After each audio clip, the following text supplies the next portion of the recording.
State of Cannabis.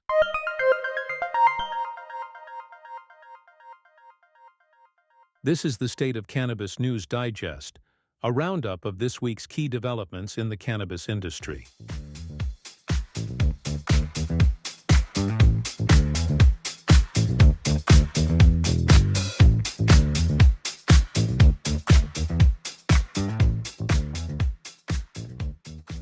This is your weekly cannabis news briefing, released every Saturday at 9 a.m. Across the United States, cannabis policy is moving in several directions at once. In Washington, the federal debate now ranges from moving marijuana to Schedule III to removing it from the Controlled Substances Act entirely. Wyoming is refusing to follow the federal shift, while Idaho voters will not get the medical cannabis initiative campaigners had sought. Elsewhere, states are confronting the practical questions that follow legalization. Virginia is preparing a regulated adult use market. Pennsylvania is debating legalization and access for smaller businesses. Delaware is revising rules for patients, zoning, and THC beverages, while Massachusetts is balancing statewide delivery with temporary local restrictions.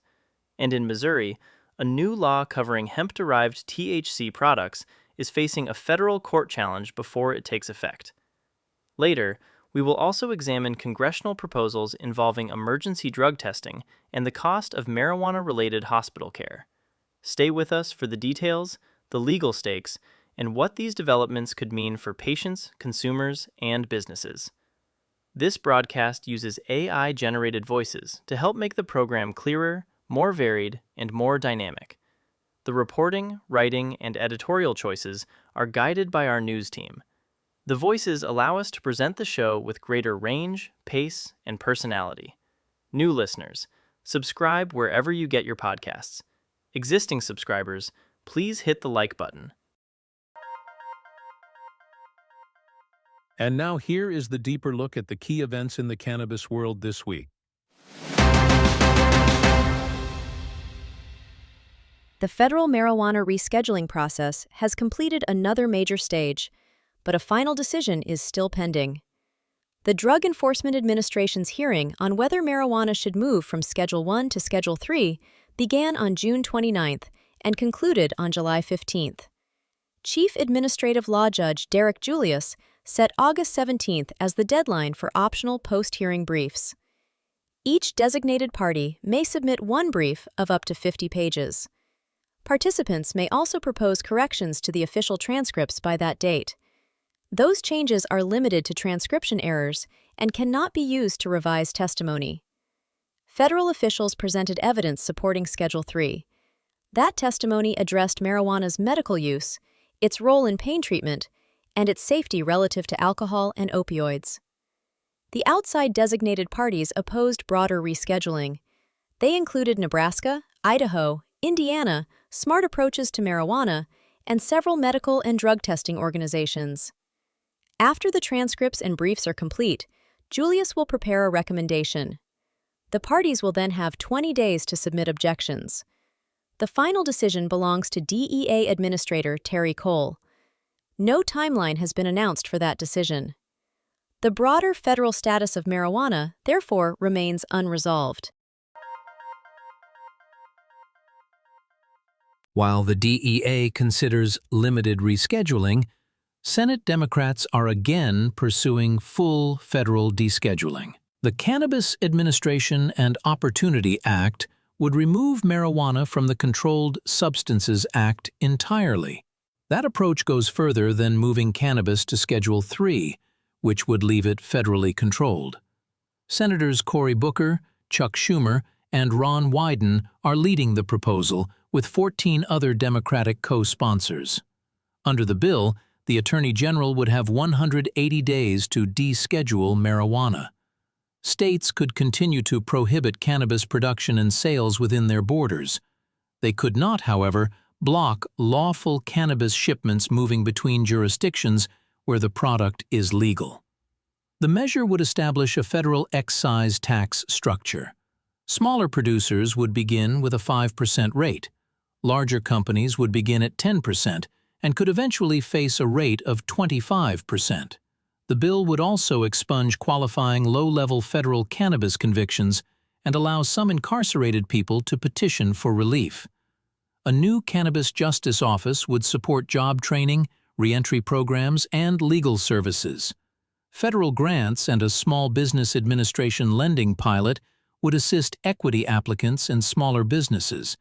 Regulatory authority would be divided among the Food and Drug Administration, the Alcohol and Tobacco Tax and Trade Bureau, and the Bureau of Alcohol, Tobacco, Firearms, and Explosives.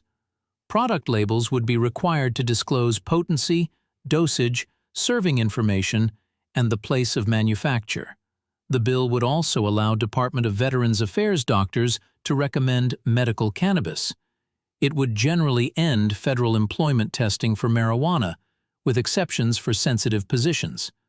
New language would also prevent a scheduled November prohibition on certain hemp-derived THC products. The measure has been introduced before, and no vote has been reported. For now, federal cannabis policy remains divided between full descheduling in Congress and narrower rescheduling through the DEA. Wyoming has decided that any federal movement toward Schedule III will not change marijuana's classification under state law. In a decision dated July 7th, the State Attorney General's office said marijuana will remain in Schedule I under the Wyoming Controlled Substances Act. The office said the legislature has not legalized cannabis for medical or adult use. Wyoming also does not recognize medical marijuana cards or licenses issued by other states. State officials concluded that an administrative agency should not reschedule marijuana on its own. Any broader change must come from the legislature. Wyoming does distinguish between marijuana and certain medicines approved by the Food and Drug Administration. Dronabinol is classified as a Schedule III drug in the state. Sesamet is listed in Schedule II. Epidiolex has been removed from Wyoming's Controlled Substance Schedule. Those product-specific classifications do not create a general medical cannabis program. Wyoming residents will not gain dispensary access, patient cards, or legal adult use sales as a result of federal rescheduling. The commissioner held a public hearing in June and received 8 comments. 4 supported keeping marijuana in Schedule I, and 4 supported moving it to Schedule III. The commissioner said future FDA-approved cannabinoid medicines will be classified as appropriate. For marijuana itself, Wyoming's position will remain unchanged unless lawmakers act. Idaho voters will not decide whether to legalize medical cannabis in November. The proposed Idaho Medical Cannabis Act failed both parts of the state's signature test. The campaign needed 70,725 valid signatures statewide. It also needed to meet the required level of support in at least 18 legislative districts. County officials certified no more than 58,024 signatures. The campaign met the district requirement in only 13 areas. Organizers submitted more than 150,000 signatures, but many did not survive verification. Nearly 900 signatures from Minidoka County arrived after the deadline. Officials also could not verify the Idaho residency of 293 petition circulators. Secretary of State Phil McGrain referred complaints involving potentially fraudulent petition entries to the Idaho State Police.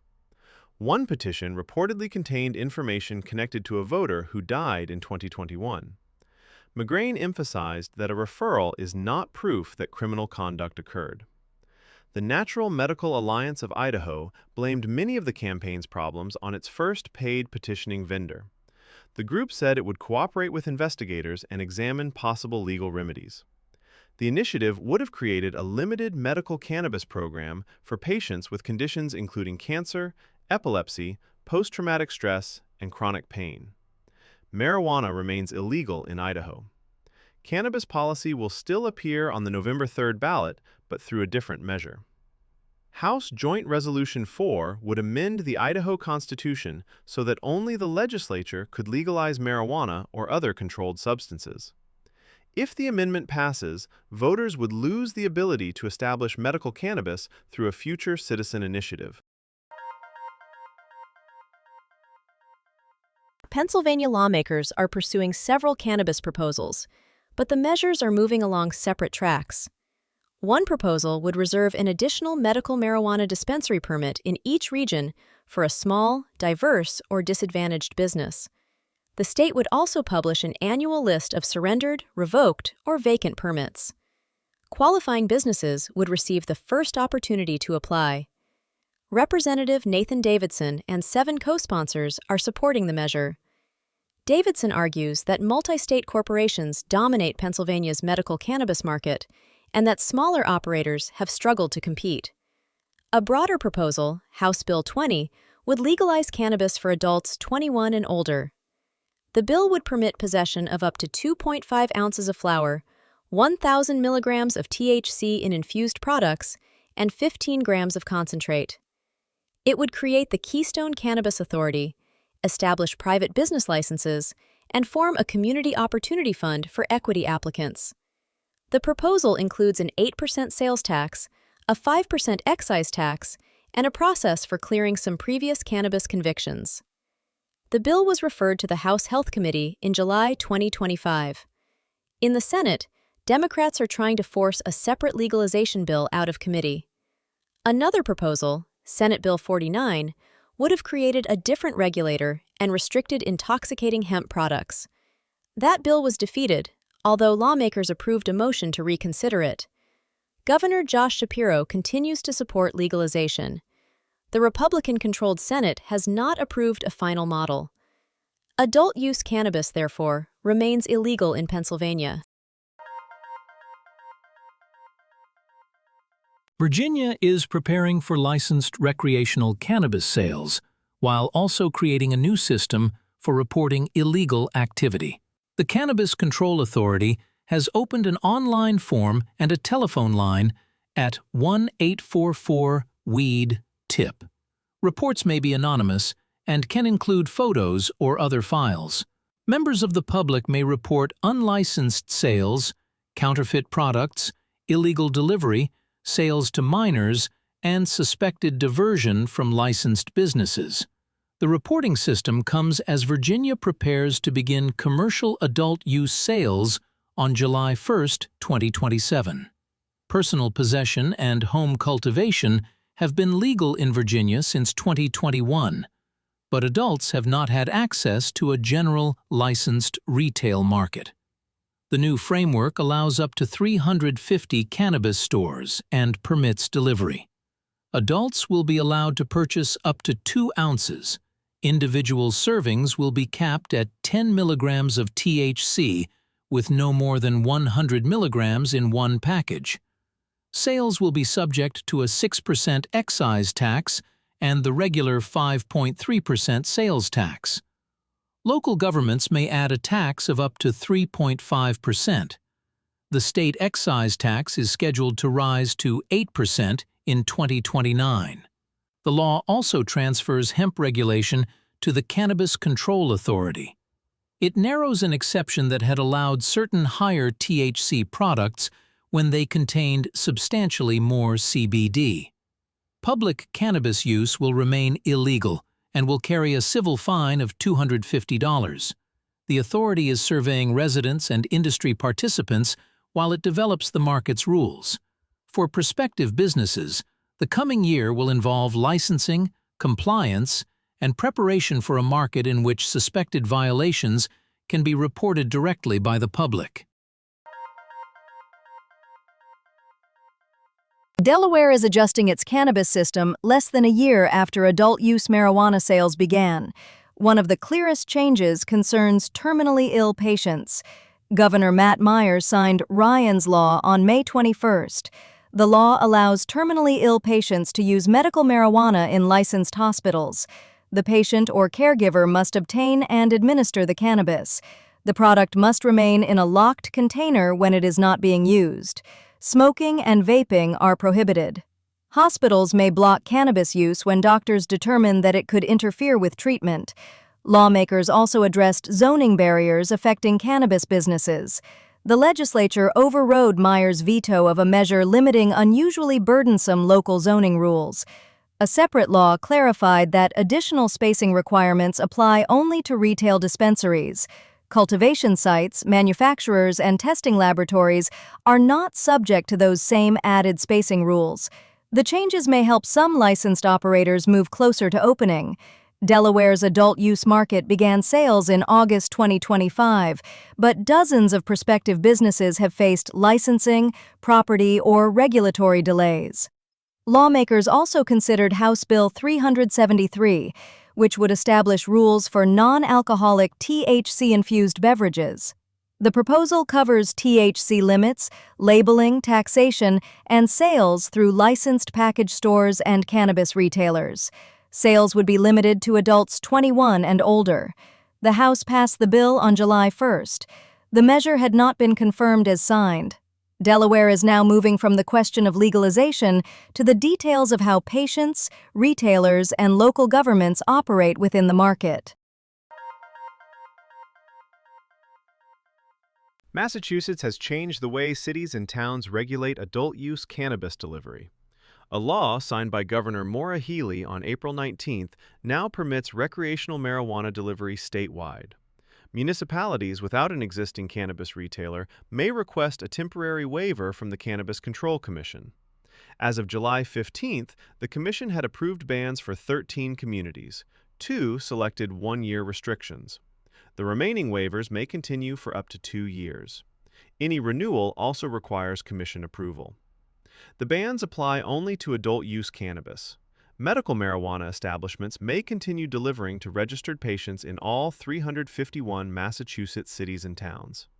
That distinction is especially important because communities eligible for waivers do not have existing marijuana retailers. An adult consumer in one of those municipalities may need to travel elsewhere to make a legal purchase. A registered medical patient may still receive delivery when a licensed operator serves the address. Massachusetts authorizes 3 cannabis delivery models. Couriers transport orders from licensed establishments. Delivery operators may purchase and store their own inventory. Qualifying micro-businesses may receive delivery endorsements. Those licenses are reserved for companies majority-owned by social equity program participants and certified economic empowerment priority applicants through April 2029.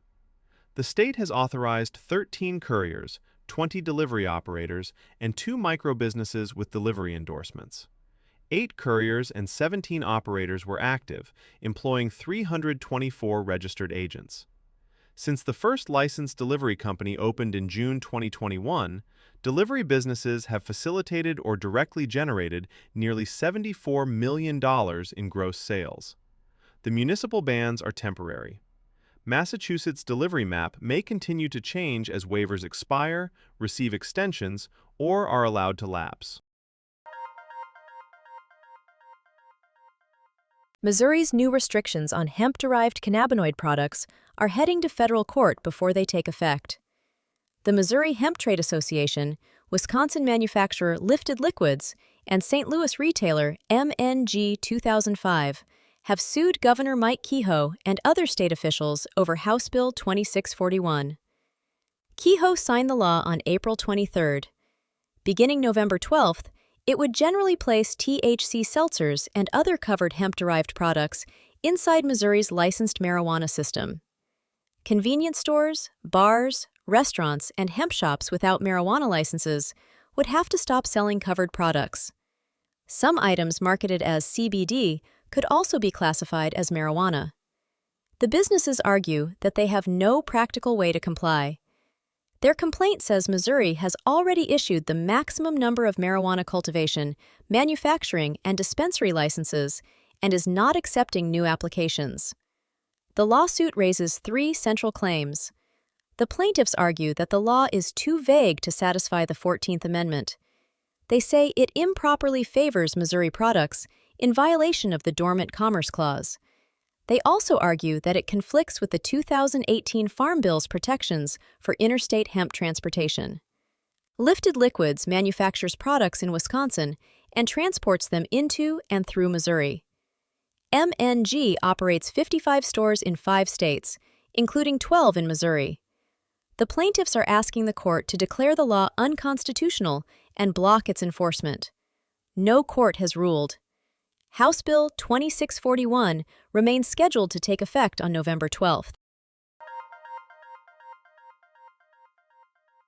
Congress is considering two proposals involving drug testing, hospital care, and marijuana-related public spending.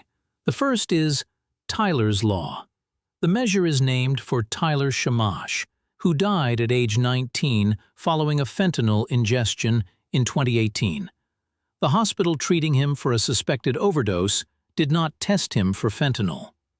A House Health Subcommittee has approved the bill without amendment. The House version would give the Department of Health and Human Services 1 year to study how frequently emergency departments test overdose patients for fentanyl. It also mentions marijuana, amphetamines, phencyclidine, cocaine, and opiates.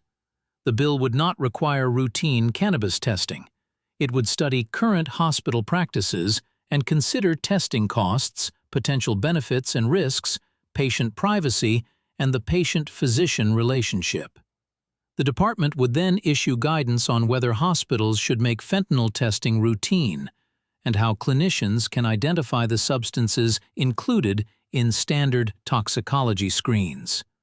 The Senate has advanced a narrower version. Senators removed references to marijuana and the other drugs.